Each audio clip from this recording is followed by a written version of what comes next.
The ambassador of Embassy of State of Palestine in Nigeria, Abdullah Shawesh, has disclosed that 22,000 people, including 9,100 children and 6,500 women, have been killed in the deliberate indiscriminate bombing and buried.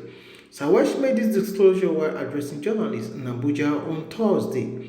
He said more than 7,000 mostly women and children remains missing under the rubble, adding that 5,500 Palestinians have been arrested in the last 3 months, including 355 children and 184 women. He noted that 324 Palestinians have been killed in an attack across the West Bank, as over 3,800 injured and 524 Palestinians killed by Israeli soldiers and settlers in the year 2023. Defense force. And I'm asking every one of you, what is the rationality when you say Israeli defense force and they are occupying us? Where is the rationality? Defending themselves while they are occupying us. There is no rationality. So that we used to say Israeli occupation force when they invaded Ramallah yesterday night. Where is the logic to call them Israeli defense force? Whom is defending while they are invading our country, our places, our places at least, which is again wording have a meaning, and we need to be extra careful. But by the end of the day, they used to call themselves Israeli defense force. They occupied in 1967 West Bank, Golan, Gaza, and Sinai Peninsula, and all under the pretext or under the name Israeli Defense Force. Could you imagine Israeli Defense Force occupying another place?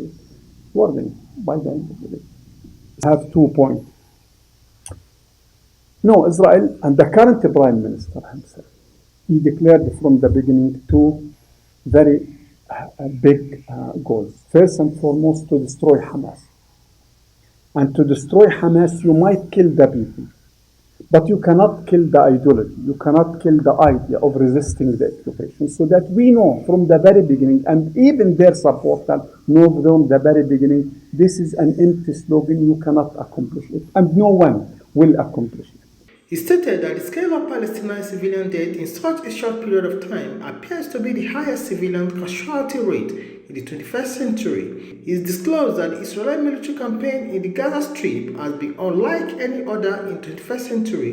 Also, over 1.7 million people in the Gaza Strip have been displaced. Of the hostages was succeeded to flee and to reach out to them naked, raising a flag, white flag, chanting in Hebrew.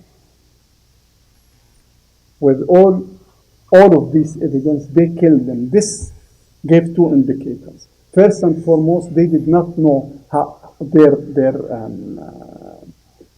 the hostages that there.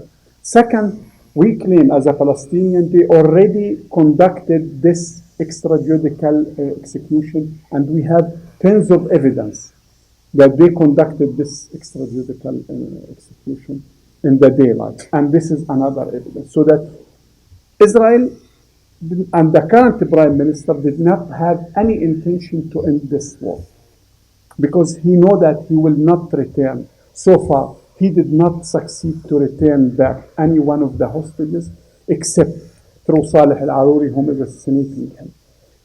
Second, we know all that, and I already mentioned this in the press release. Benjamin Netanyahu is facing have an accord, and he will be trailed, and most probably he will be jailed according to the Israeli estimation. If the war is come to its end, the next day, as usual, Israel is doing, is gonna conduct an inquiry, gonna create an inquiry commission. Committee to investigate what happened, and 100% all the evidence, 100, it's not mine, is the Israeli media is talking about. He was aware, and the military level and intelligence level alarming him. There is something is prepared in Gaza, and very soon there will be a big event. Shawesh disclosed that a staggering 1.9 million Palestinians in Gaza and more than 80% of the population have been internally displaced.